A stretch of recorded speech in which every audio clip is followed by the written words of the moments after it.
Olá, sejam bem-vindos com Luiz Pacheco, diretamente de terras europeias, hoje para falar com a gente sobre como é viver na microgravidade. Tudo bom, Luiz? Tudo bem, e você, Carol? Tudo jóia, animada aqui, já vi as fotos. Tô vendo que eu vou aprender bastante. Luiz, vamos lá então, falando aqui de tecnologia e mercado. Dá um teaserzinho para a gente do que a gente vai falar hoje. Quem ficar com a gente aqui hoje vai aprender o quê?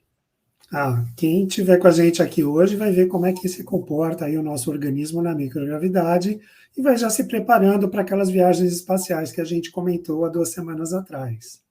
Ô, delícia. Meu fundraising tá aí, viu, gente? Se vocês quiserem me patrocinar para fazer uma viagem lá para fora, nossa, tem várias perguntas para te fazer, inclusivemente sobre isso. Durante a live te faço. Então, sejam muito bem-vindos e bora lá, Luiz, está com você. Legal. Enquanto você compartilha aí as imagens, já vou começar te falando uma boa notícia. A Virgin Galactic, do bilionário Richard Branson, está baixando os preços das viagens espaciais. Agora, Existem em vez de 1 milhão, US$ 450 mil apenas. barato.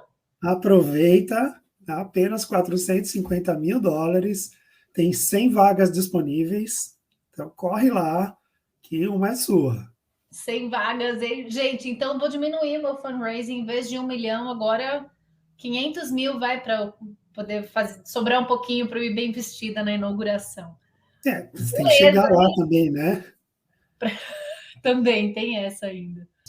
Então, vamos lá. Vamos falar, então, um pouco hoje aqui. Eu coloquei a imagem da Estação Espacial Internacional, né, em inglês, o ISS, International Space Station, porque eu acho que é a principal referência que a gente tem hoje, né, sobre viver na microgravidade. Então, essas viagens que a gente viu por aí, algumas são rápidas, alguns minutos, outras demoram alguns dias em órbita na Terra, e outras vão até a estação espacial e passam lá um período maior, né? Então, hoje a principal referência que a gente tem de vida na microgravidade é realmente a estação espacial. Então, por isso que eu deixei ela aqui como capa para o nosso trabalho. Ó, No o Edu próximo, Rachel do Super Cinema, que a gente também compartilha essas lives pelo Facebook do Super Cinema, perguntou se a gente está chamando o Elon Musk para assistir. Hoje ele estava ocupado, né, Luiz? Hoje acho que ele não ia poder estar aqui com a gente. até porque a gente ia falar da concorrência, né? Então, A pega gente não mal. quer deixá-lo chateado. Na próxima, Edu, o importante é que você está aqui com a gente. É isso aí.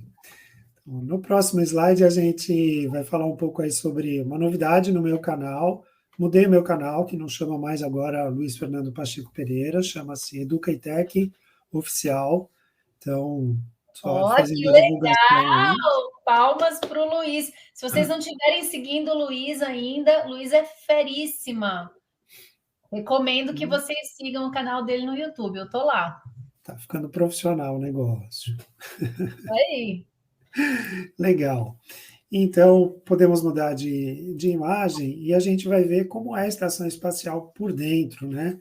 A gente faz uma ideia daquela coisa bonita, toda arrumadinha que a gente vê no cinema, né? Nos filmes que retratam aí naves espaciais, né? Tudo muito organizado, limpo, clean, né? Mas na verdade não é nada disso, né? O espaço é esse caos, né? Com equipamentos, fios, ligações para tudo quanto é lado, né? Dentro da estação espacial, ela orbita mais ou menos a 400 quilômetros acima da nossa altura aqui, né? De altitude, mais ou menos a distância São Paulo-Rio ou São Paulo-Curitiba, né? Então, essa mesma distância para cima é onde está passando lá a estação espacial. Ela tem vários módulos, hoje são 16 módulos, sendo 11 deles administrados pelos Estados Unidos, Japão e a Agência Espacial Europeia, e os outros módulos, os outros 5 administrados aí pela Rússia, né? Existem, em geral, entre 3 e 6 tripulantes que ficam na estação espacial. Essa semana, agora voltou uma tripulação com a Crew Dragon, né, do Elon Musk, chegaram agora de volta à Terra depois de passar 6 meses no espaço. E normalmente quando está trocando a missão, assim, quando uma turma está para vir, outra chega um pouco antes, e aí dá uma superpopulação lá, chega até 11 pessoas na estação. Aí depois o pessoal volta e baixa de novo, a população fica mais tranquilo por lá, né? Então, a gente hoje tem um movimento já, vamos dizer, natural aí, né, de suprimentos e de trocas de tripulação que vão até a estação. Na live que a gente comentou sobre as viagens espaciais, a gente falou de alguns tripulantes que foram lá para fazer um filme, né? Foram lá em busca de imagens para fazer um filme. Ficaram 10 dias lá, voltar 10 a 15 dias, voltaram. Então, a gente tem aí uma frequência de voos, né, bastante já, vamos dizer, quase que como uma plataforma de petróleo que está lá no meio do mar, que a cada 15 dias vai lá, né, a troca de tripulação e os suprimentos, a gente tem mais ou menos já esse movimento para a estação espacial hoje em dia. É bastante coisa. Loucura, né? Eu estou olhando essa foto aí, eu estou me lembrando de uma visita que eu fiz uma vez dentro de um submarino. Me lembrou o submarino, porque é um ambiente assim, bem. Aí a gente vê que é meio o eixo para cima, né? O submarino é na horizontal, mas é essa sensação assim, né, de confinamento, de ter tá tudo em volta, assim, no caso do submarino. Aí a gente vê que o meio tá livre, né, que é onde a pessoa transita. No submarino é a parte do piso. É um negócio muito louco, assim. Eu lembro que a hora que eu entrei, você entrava pelo final do submarino e aí você atravessava e saía pelo começo. Pelo tamanho, entrava uma pessoa por vez, e aí a gente andava, ia passando pelas escotilhas, né? Que ainda no caso do submarino tinha, que era só. Aí também tem, né? É só aquela bolinha e você tem que Uhum. pular, né? E eu lembro que assim, eu dei uns 5 passos e pensei, quero sair daqui. E virei para trás, e já tinha gente atrás de mim, e daí o guia que já estava lá na frente, falou: não dá para voltar, gente. Agora entrou, tem que ir. E é uma sensação estranha. O Edu pôs aqui, né? Claustrofóbico, total, assim, é um caminho, um caminho. São duas sensações que eu já tive na vida, assim, nesse submarino e quando eu visitei as catacumbas também de Paris, que é um negócio, além de tudo, tudo que está do lado é caveira, né? Então aí acho que as catacumbas ganham de longe de medo que eu tive de ficar presa ali, essa sensação de você não poder. Eu não sou claustrofóbica, mas a sensação de não ter saída, e daí eu imagino você tá dentro da espaçonave nesse espaço, e não só não tem onde andar para dentro, mas realmente não dá para se arrepender de ter ido, porque não dá para pedir para voltar, né? Qualquer Claro, deve coisa ter que der errado, já precisa era, ter um né? treinamento psicológico forte, né? De controle de pânico e tal. Com certeza. E a Submarino, a gente teve alguns acidentes, né, recentes aí de tripulações que ficaram presas nos submarinos e acabaram falecendo, né, porque acabou o suprimento de ar, de tudo, né, e o submarino fica de forma que não consegue se movimentar, não consegue emergir, fica lá no fundo do mar e quem está dentro acaba morrendo dentro dele, né. Num ambiente assim de estação espacial também, você pode ter falta de suprimento, falta de oxigênio, vazamento, colisão, uma série de coisas que podem acontecer. Por quê, né? É importante falar isso. A gente olha essa imagem, dá a impressão que a coisa é pequenininha, né? Então, ó, você está vendo ali uma sala de, sei lá, 10, 15 metros, né? Dá a impressão que tudo acontece por aí. Mas a estação espacial inteira, ela tem o tamanho de um campo de futebol. Grandinho. Muito grande, né? Ela demorou 13 anos para ser construída entre 98 e 2011, né? Então já tem 20 anos de idade, né? Já completou aí 20 anos de idade e ela se move a uma velocidade de 7,6 quilômetros por segundo, se fosse uma relação, né, em relação à Terra, ou seja, se move muito rápido, né? Então, a chance dela colidir com algum objeto que esteja no espaço, coisas assim, é grande também, né? E pode causar um vazamento, e, bom, aí já era, né? Bem, então, a gente viu um pouquinho aí de como é esse interior, né?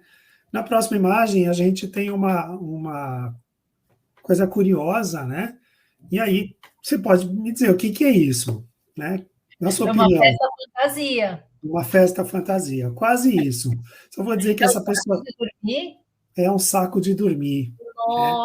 Nossa, Essas setinhas que eu coloquei aqui, elas mostram algumas amarrações que existem nesse saco para que ele fique mais ou menos parado, né, em algum lugar, porque senão ele vai ficar andando, batendo nas paredes, né?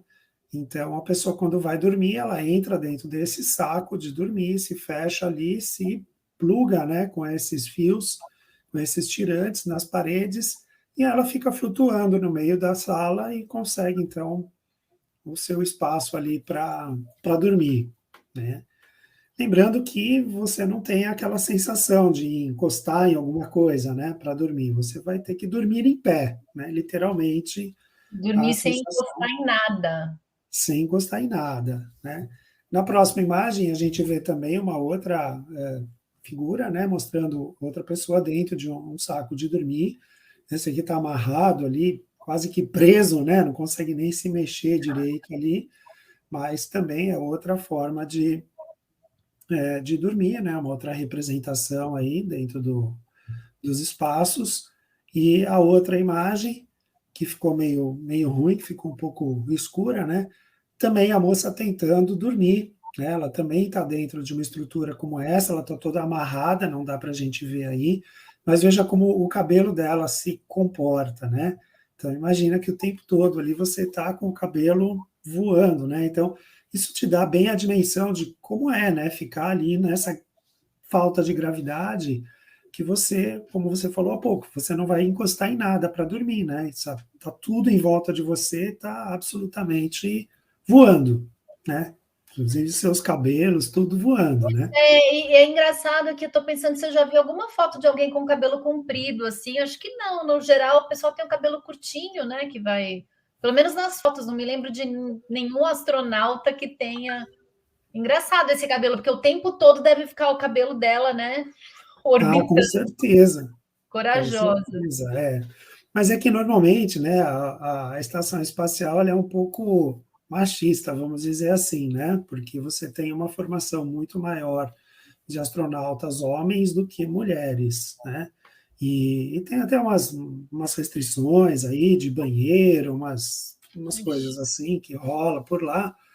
E então acaba que os militares também têm, né, por costume, né, cabelos mais curtos, tudo. Então isso acaba não transparecendo. Mas quando a gente tem a oportunidade de ver uma pessoa assim com cabelo comprido, dá para perceber bem como que as coisas se comportam por E lá. você vai ensinar para a gente como é que ela lava o cabelo? Vou mostrar como é Ah, que lava o beleza. cabelo. Ô, Luiz, eu falei para você que eu tinha umas perguntas para te fazer. Ontem, Hum, olha, o Fernando Filho aqui dizendo que ele gostaria de saber como eles colocam oxigênio nesses ambientes. Você vai explicar para a gente, Luiz? também, vamos falar um pouquinho disso. Ontem não, hoje é quarta. Segunda-feira eu estava no Recife com uma pessoa que vira e mexe entra aqui nas nossas lives, que é o professor Tiago Marinho, que é especializado em astronomia. Hum, E aí ele estava me contando das aulas que ele dá para a garotada e tal, e dizendo que uma das maiores dúvidas, e eu confesso que na hora que ele falou, eu falei, é verdade, né? Que uma das maiores dúvidas é assim, por que que a gente fica indo lá para fora, né? Qual a relevância da gente ir para outros países e para outros países, para outros planetas, para fora da nossa da nossa estratosfera? No que isso nos ajuda? E aí ele começou a contar algumas coisas que viraram commodities nossas, mas que nasceram dessas experiências. Você vai falar disso, tipo micro-ondas, essas tecnologias? Assim, o que está sendo usado dentro de uma espaçonave, eventualmente pode virar um produto nosso de consumo que a gente nem sabe que foi criado por conta dessa situação de limite, né? De quem está dentro de um foguete, dentro de fora aqui do planeta. A gente vai falar disso? não estava previsto, mas assim, a gente tem muitas discussões até filosóficas, né, a respeito disso, né? Por que que a gente não resolve os problemas do nosso planeta, né, ao invés de ficar procurando as coisas em outros lugares, né. Existem também as questões, vamos dizer, econômicas, né, razões econômicas, porque você pode chegar em algum lugar onde exista algum material que é raro na Terra e que poderia, então, gerar muita riqueza, se você conseguir explorar esse material num asteroide, num planeta, num satélite, ou coisa que o valha, né? A própria água também, né? Se busca a água, porque sabe-se, né, os riscos que a gente corre aqui com a água no nosso planeta. O fato é que, seja qual for a razão, né, que move aí essas expedições, os fatores de tecnologia que têm que ser desenvolvidos para suportar a nossa ida e a nossa vida no espaço, elas acabam gerando consequências positivas, né? Então, hoje nós temos a preservação de alimentos, né, alimentos desidratados, por exemplo, que foram resultados, né, de evoluções que o pessoal fez para suportar os astronautas enquanto eles estavam em viagens espaciais. Então, para reduzir o peso dos alimentos e para evitar que se estragassem durante algum tempo, eles tiravam então toda a água e depois tinham que repor essa água e fazer com que as coisas voltassem ao seu formato natural. E daí vem o desenvolvimento do micro-ondas também, né, da forma de aquecimento dos alimentos. Então, tem muitas coisas que são utilizadas hoje em dia que são derivadas das missões espaciais. Eu quis comentar isso agora, porque eu acho que se a gente vai começar a ver algumas das soluções, é bom a gente já ir pensando que daqui a alguns anos a gente pode estar dormindo todo mundo amarrado, né? Já estou vendo assim no Japão, naqueles países que tem pouco espaço, daqui a pouco a galera já tem os casulinhos, né? Deitadinhos. Vai saber o que vão inventar em breve. Pois Legal, é. beleza, Luiz, obrigada. Imagina. Bem, sobre a questão do oxigênio, né, que houve uma pergunta aí, né, existe um sistema de geração de oxigênio, né, que trabalha com a transformação do gás carbônico e da água, né, de volta em oxigênio, tá? Ciclicamente. Então, existe um módulo, um sistema, né, que ele é capaz de gerar oxigênio permanentemente para essa população de até 6 pessoas que está lá, né? Por isso que eu falei antes que quando vai haver troca, né, aumenta um pouquinho a população, então é um momento mais crítico, porque há um consumo maior de todos os recursos, mas aí depois a população volta e aí fica mais tranquilo novamente, né? Eles são sustentáveis, então, na produção de oxigênio. Sim, existe uma coisa que é autossuficiente, né, para até 6 pessoas, tá? Bem, então vamos continuar, vamos falar de mais um aspecto, né? Falamos do aspecto dormir, agora nós vamos falar um pouquinho do aspecto comer, né? Então, como que é a comida, né? A gente já adiantou um pouquinho aí, né? A comida tem que ser processada de maneira que não exista bactérias ou qualquer micro-organismo que possa afetar não só a própria comida, mas população, né? Imagina se a pessoa tem lá uma virose ou qualquer coisa assim, como que ela vai fazer para se tratar, né? E então tudo é muito desenvolvido em relação a isso. Mas nem por isso a comida é ruim, né? A comida não precisa ser necessariamente uma coisa intragável só porque ela tem que passar por esses processos todos, tá? Então a gente vê aí dois exemplos, né, de queijos, né? Um queijo mais processado ali, né? Alguma coisa ali para o lado russo da estação espacial, né? Apesar de ter uma etiquetinha ali em inglês, né? Que é um tipo de queijo, e o do lado direito também um queijo tipo cottage, né? Então o pessoal até que passa bem na estação espacial, né? Não é tão ruim assim essa questão da privação, embora a característica dos alimentos seja diferente. Na próxima imagem, a gente vê o pessoal fazendo pizza, né? E aí, Ai, pizza flutuante, isso. exatamente, uma pizza flutuante, né? Você vai colocar a pizza e aí a dificuldade é justamente fazer os ingredientes ficarem, né, na pizza. A própria Imagina, pessoa tem que estar se segurando, né? Ou se tem que se prender ao fogão para conseguir cozinhar, né? Porque senão. Exatamente, né? Então, imagina, você coloca o molho está voando para todo lado, queijo, né? Coisas tão simples que a gente faz por aqui, né? Podem ser bastante complexas num ambiente de microgravidade, né? Na próxima imagem, a gente vê a pessoa, um astronauta ali, né? Vestido de sushi man, chefe, e está fazendo um sushi, e aí ele consegue, então, moldar o bolinho, né? E depois deixa o bolinho flutuando, e aí ele vai e come o bolinho sem precisar usar as mãos, né? Uma vez que o bolinho está flutuando na frente dele, então ele consegue comer o sushi sem usar a hashi nem nada, porque as coisas ficam apenas flutuando na sua frente, né? Essa talvez seja uma ideia bacana, né? A gente tem os restaurantes japoneses que tem aquela esteirinha que vem com os pratos, né? E você vai escolhendo os pratos e retirando da bandejinha. Esse pode ser uma coisa que vai voando, né? Vem um sushi ali, vem um Já sashimi, vem ali flutuando e você vai e come direto o que você quer. nhaque, Queria ver no... eles computarem o que cada um comeu, né?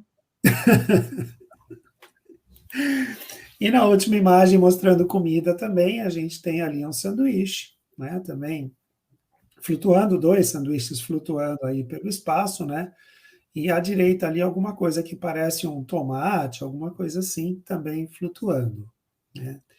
Diz que existem milhares de objetos perdidos na estação espacial. Ah, porque Porque, flutua e some, né? imagina, se na nossa casa, com gravidade, a gente já perde as coisas, Nem brinca. Aqui na minha casa teríamos um grande potencial de perder tudo. pois é, imagina se as coisas podem estar em qualquer cantinho, qualquer, né, atrás de qualquer mesa, armário, qualquer coisa assim, realmente é muito fácil de perder as coisas, né? Então, isso é uma coisa engraçada. Bom, falando sério agora sobre a comida, né? Existe uma alimentação balanceada, né? Na ordem é de 2.500 calorias por dia, e eles precisam fazer exercícios físicos durante 2 horas e meia, seis Nossa, dias por todo dia? semana. 2 horas e meia, 6 dias por semana, tá? E isso é para compensar a falta de mobilidade. Por quê? Como você não utiliza os músculos, porque a nossa própria sustentação já usa a nossa musculatura. Se ele não é mais necessário para a nossa sustentação, ele vai perdendo a sua função, vai, né, o próprio organismo vai mudando, né, para onde ele vai passar a energia e o músculo vai atrofiando. Então, para compensar essa falta de mobilidade, essa falta de uso dos músculos, tem que fazer, então, essa rotina pesada de exercício de 2 horas e meia por dia. E, além disso, é muito comum haver perda óssea, que perde bastante coisa o fêmur, por exemplo, perde 10% da sua massa se ficar 6 meses na microgravidade. E demora 3 a 4 anos para repor. Mas você ficar 6 meses no espaço, você perde 10% da sua massa óssea e demora 3 a 4 anos para repor. Não é Mesmo fácil, fazendo exercício? mesmo fazendo exercício, Nossa. né? Então, como eu falei antes, o cuidado com infecções é muito grande, né? Redobrado, porque qualquer coisa pode virar aí uma coisa que passa para os outros tripulantes, e aí daqui a pouco já era todo mundo, né? Então, existe problema de pedras nos rins também, tudo que tem a ver com a parte de cálcio, né, de calcificação, é bem potencializada aí no espaço, tá? Então, essa dieta, apesar das brincadeiras aí de pizza, sanduíche, tudo, ela tem que ser muito controlada, tá? Bem, próximo item é a água, né? E a água é um item extremamente importante para a nossa vida, né? E, ao mesmo tempo, a água era aquilo que a gente falou que retirava dos alimentos para eles ficarem leves e conseguirem caber dentro dos foguetes, né? Bom, e a água para repor, então, nesses alimentos, como que ela vai, né?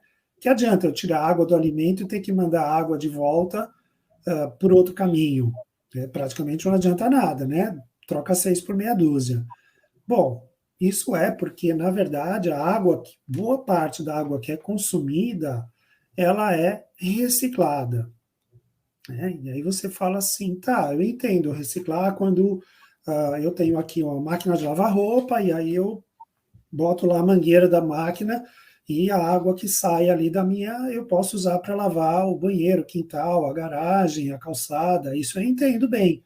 Mas o que mesmo seria reciclável na estação espacial de água, né? Pô, resposta simples: nosso suor, nosso xixi.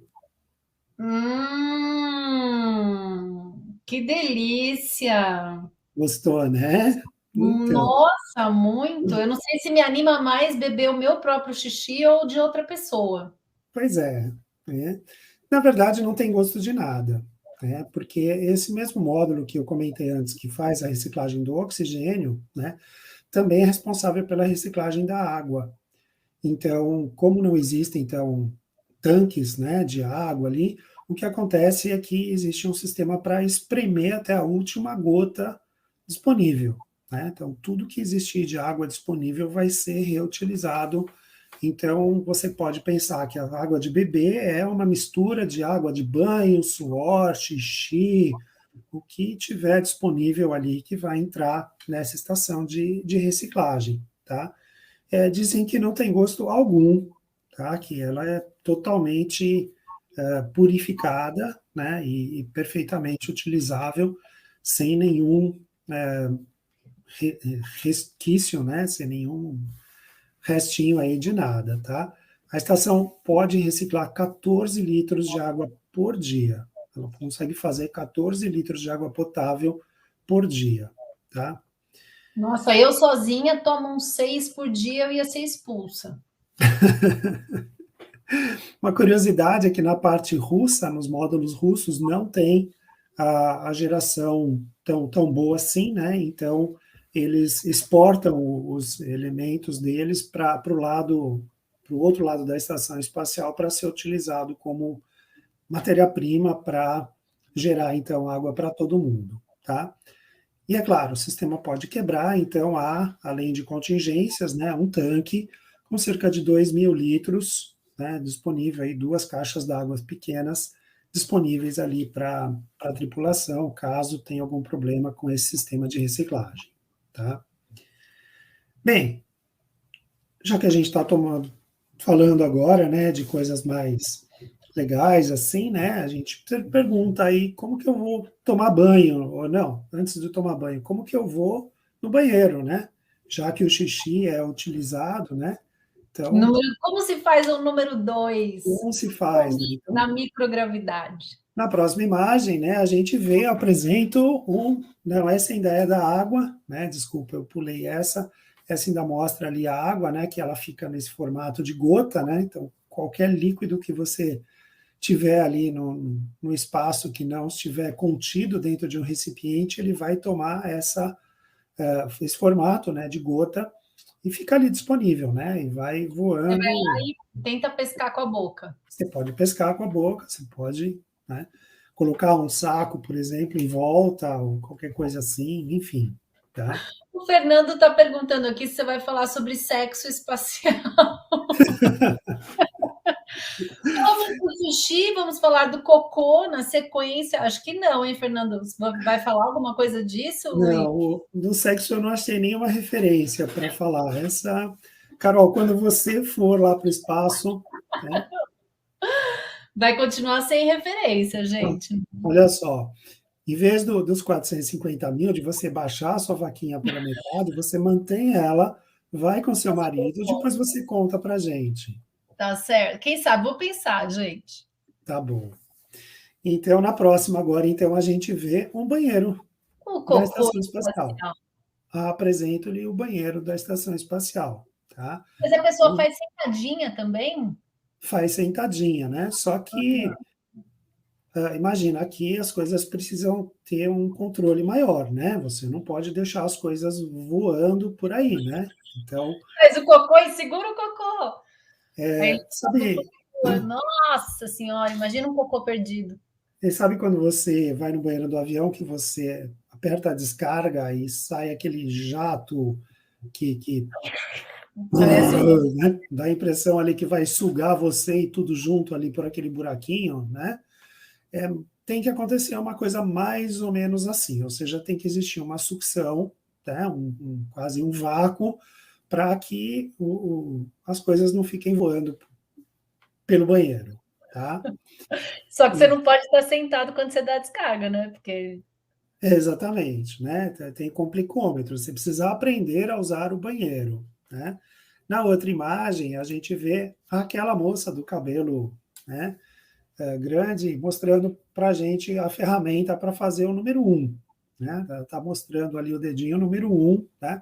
Então você tem que acoplar esse tubo, né? que delícia. E aí você pode, então, fazer o número um para evitar que as coisas fiquem voando por aí, tá? E o número dois, né? Aí sim, é naquela privadinha que tem ali, né? Mas observe, então, que a privadinha é de uma dimensão bem mais reduzida, né? E precisa, então, haver essa sincronização, né, com a Precisa questão ser da... bom de alvo.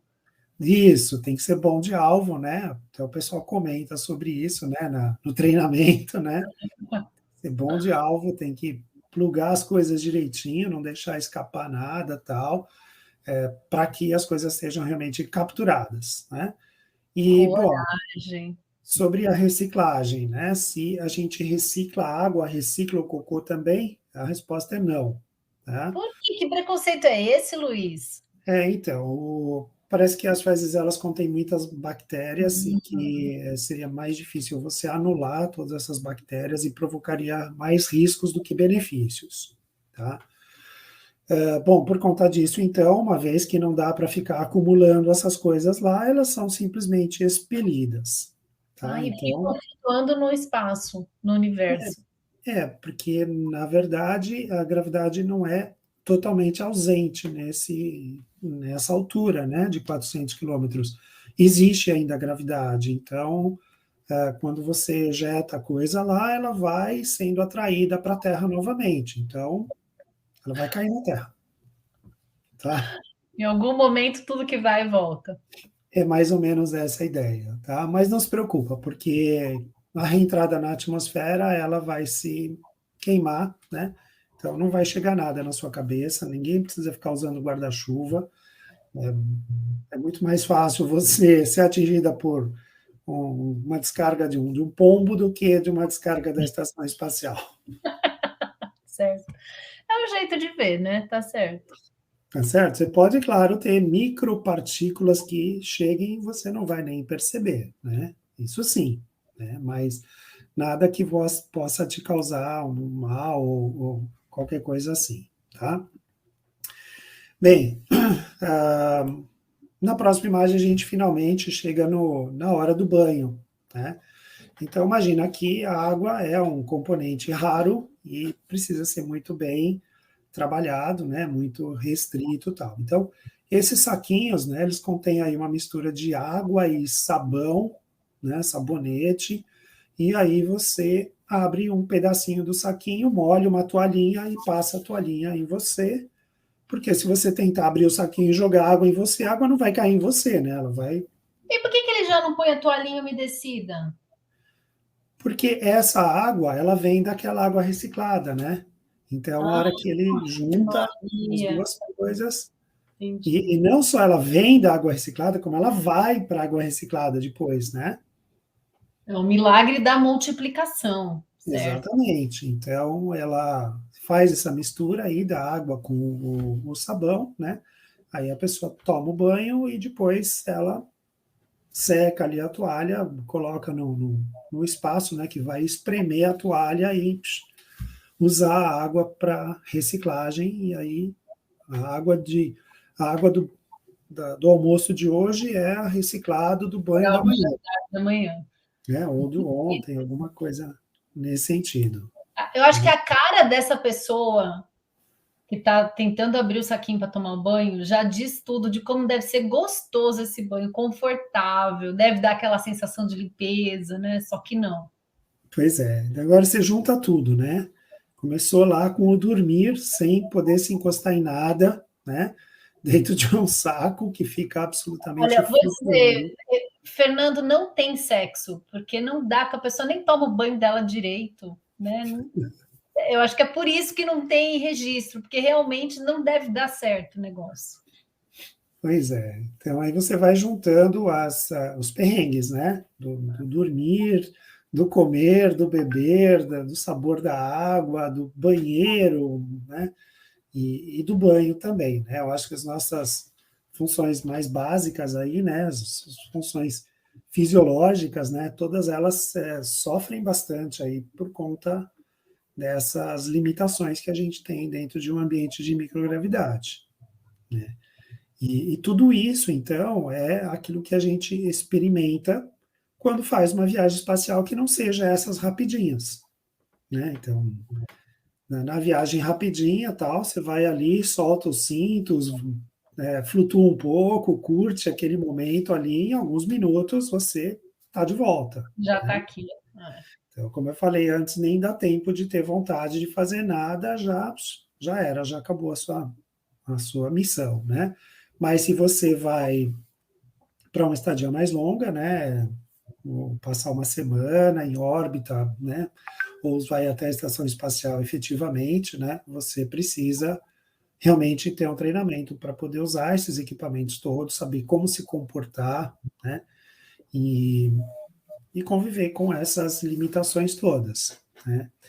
E não é só no ambiente assim que a gente tem limitações, né? A gente tem, por exemplo, numa estação que fica lá nos polos, né? Também existem todas essas limitações. Imagina quanto tempo leva para chegar um carregamento de suprimentos, quanto você tem que poupar de energia por causa do frio extremo. Então, tudo isso, né? E daí, falando de verdade, né, Luiz, sem tirando a zoação, o que a gente falou no começo, né? Essas tecnologias, elas, por exemplo, essa coisa do reuso da água, a água é um problema, né, do mundo hoje em dia. E na hora Sim, que a gente vê que existe um recurso para reaproveitar toda a água, até a que a gente nunca imaginou, isso é uma tecnologia que pode ser usada aqui, daqui a um futuro. Espero que a gente não precise, né? Mas se as pessoas vivem no espaço assim, dá para viver aqui também. E acho que também vale, eu estou brincando, mas assim, vale a gente pensar o que é esse luxo, né? De você abrir um chuveiro, entrar embaixo do chuveiro, ir ao banheiro, dar descarga e não se preocupar, né, com toda a tecnologia que está ali, porque a gente tem.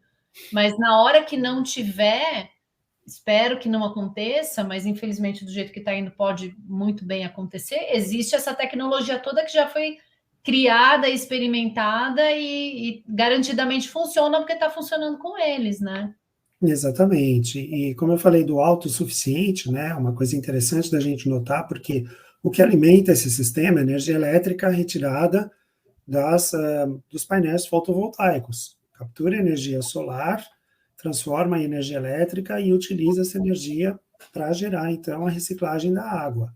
Então, vejam que são sistemas autossustentáveis e que poderiam ser utilizados também, né, aqui no nosso ambiente normal, e muita coisa já tem desenvolvida, a gente talvez por ter essa abundância no Brasil, né, como você bem disse, né, de ter água e talvez não sentir muito esse problema, mas em outros países do mundo, onde é mais raro esse bem, né, a gente tem desenvolvimento já de muitas coisas, por exemplo, a tecnologia de dessalinização. Sim. Aqui na Espanha, você deve estar acompanhando aí, tem lá Luiz, vulcão, fala isso. Fala de novo. aqui na Espanha, né, olha que bonito, né? Desculpa, meu cérebro parou aí. Aí na Espanha já tem o quê? Você deve estar acompanhando lá o vulcão lá em La Palma, né, que está lá quase 60 dias, né, e causando lá uma série de transtornos. E as ilhas são produtoras de muitas frutas, principalmente bananas, né, e exportam para cá e para outros países da Europa, tudo. E as plantações que não foram atingidas diretamente, elas ficaram incomunicáveis. As vias de irrigação não chegam mais até as plantações. Então, o governo teve que deslocar estações dessalinizadoras de emergência para poder tirar a água do mar, gerar água potável, ou pelo menos irrigável, para as plantações, para que eles não perdessem tudo que não foi atingido pela lava do vulcão, né? Então, tem superfícies muito grandes que estão sendo salvas, né, pela irrigação de água dessalinizada em estações emergenciais.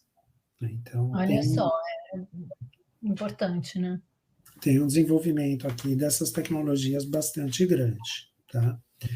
Bem, ainda terminando aí a parte do banho, né? Então, Não, desculpa, mudei de slide. imagina, diz que utiliza poucos milímetros de água, então, para tomar o banho, né? Realmente aquilo para você molhar a sua toalhinha ali, né? E utilizar, então, e a água que evapora, né, no próprio ambiente, ela é coletada pelo sistema de ar-condicionado, né? Então, ele filtra essa água que está no ambiente e aí vai para reciclagem também, tá? Apesar de todo esse cuidado com as bactérias e tudo mais, eles imaginam que há cerca de mais de 50 micro-organismos diferentes vivendo na estação espacial, né, em harmonia com os humanos, é verdade, né?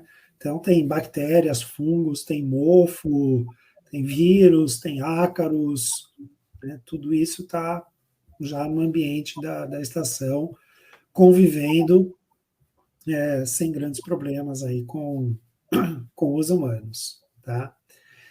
Tem uma coisa engraçada desse negócio de banho, eu me lembrei, uma vez eu assisti uma palestra feita pelas filhas do Amir Klink, né? O Amir Klink, depois que ele sossegou um pouco, né, ele casou, teve 2 ou 3 filhas, acho que 3. Uma estava estudando no exterior quando teve essa palestra, então estavam as outras 2 que fizeram lá, e elas estavam contando sobre as viagens que eles fazem, e aí ela dizia assim, enquanto todo mundo no verão, aqui no Brasil, quer ir para a praia, quer ir para os lugares badalados, o nosso verão é na Antártida, né? Então a gente vai com a família para lá, e aí mostrava lá as fotos, então, hoje a gente quer brincar nessa ilha, então eles levavam lá o barco até a ilha, desembarcavam lá no gelo, né? E aí o barco ia embora, e as crianças ficavam lá brincando naquela ilha de gelo durante algumas horas, depois os pais iam pegar. Isso, outros pais de velejadores também por ali, né? E aí ela estava falando sobre a água, né? Que ela aprendeu a tomar banho com 8 litros de água. Então, um balde É com só 8 um litros. baldezinho.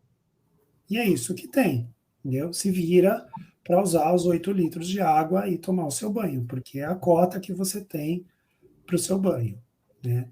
Então, claro, na estação espacial, 8 litros é um luxo, né? Não chega a tudo isso, realmente, são milímetros de água mesmo, porque o custo de levar a água para o espaço é muito alto. Qualquer coisa, né? O peso de qualquer coisa custa muito caro. Então, são poucos milímetros. Mas, como eu falei antes, né, tem muitas situações de restrição que a gente acaba adaptando aqui na nossa vida e muitas tecnologias que foram desenvolvidas a partir de conhecer melhor, de entender essas restrições todas, né? Então, é isso, né? Chegando aí no último slide, só um passeio espacial ali dos ocupantes, né, para fazer alguma manutenção ou algum experimento externo, mas isso é um pouquinho aí de como é a vida, né, na microgravidade, seja dentro de uma nave em órbita, ou seja dentro de uma estação espacial. Todas essas sensações ali estarão presentes em quem estiver fazendo aí essa viagem. Muito bom. Agora, hoje, eu vou te dizer que eu dei uma desanimada, Luiz, mas é que a gente está falando daquela viagem mais rápida, né? Que eu não vou ter que me preocupar com nada disso. Que coisa para a gente aprender, né? Muito legal. Obrigada, Luiz, por ter trazido todo esse conteúdo. E temos já a pauta para quarta-feira que vem? Temos sim, nós vamos falar sobre as geladeiras do futuro. Nossa, vou arrasar nessa. Já sei tudo que eu quero na minha geladeira. É. Tem a geladeira que vai dizer o que ela vai colocar dentro da sua casa. O que é melhor para você, qual dieta você deve fazer. Não é Olha, bem assim que você vai escolher, ela que vai escolher para você as coisas. que beleza! Não sei se a minha geladeira teria que ser, no mínimo, vegetariana, senão a gente não vai se dar bem. Ah, com certeza deve haver uma forma de configurá-la para que ela atenda aí às suas necessidades. Olha que lindo, hein? Quem sabe eu passo que eu estou precisando, que aqui em casa eu estou tentando convencer que eu preciso de uma família vegetariana, sabe? Que não veio na minha lista de pedidos, não foi entregue para mim essa família vegetariana. Mas eu consegui um dia sem carne, hein? Segunda sem carne? Semana, não é segunda, porque segunda meu marido não está home office, a gente combinou que tem que ser no dia que está todo mundo. A gente fez, aqui em casa é terças sem carne. Ontem Uhum. rolou e ó, foi acima da minha expectativa. Quem sabe com um produto desses aí, com essa geladeira, eu ganho uma audiência maior aqui, para não ser só um dia sem carne, para ser Muito uma bom. vida Aí, sem por, carne. por conta aí da COP26, né, as notícias que estão aí na pauta, né, falam muito sobre aquecimento global e tudo mais, e diz que o gado, em geral, né, ele tem um potencial de geração de gases de efeito estufa muito grande. Diz que polui 8 vezes mais do que um carro. É, e a questão do pasto também, né? Desmatamento, para, enfim, tem uma série, mas não como nada, né? Nem peixe, nem frango, nem nada.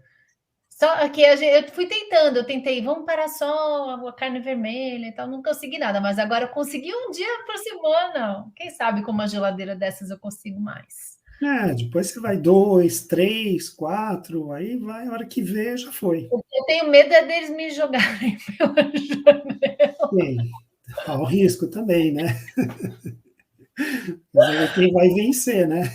Pois é, eu vou resistir aqui. Então eu vou, veja, já vai se preparando aí para as minhas perguntas da semana que vem. Então, muito bem, semana que vem vamos falar de geladeiras smart, é isso? Isso mesmo. Muito Geladeiras bom. inteligentes. Obrigada, Luiz. Um beijo para você aí na Espanha. Aproveite. Obrigada para quem esteve aqui com a gente, mandou pergunta. Um beijo, Luiz. Beijo, Carol, obrigado. Obrigada a você.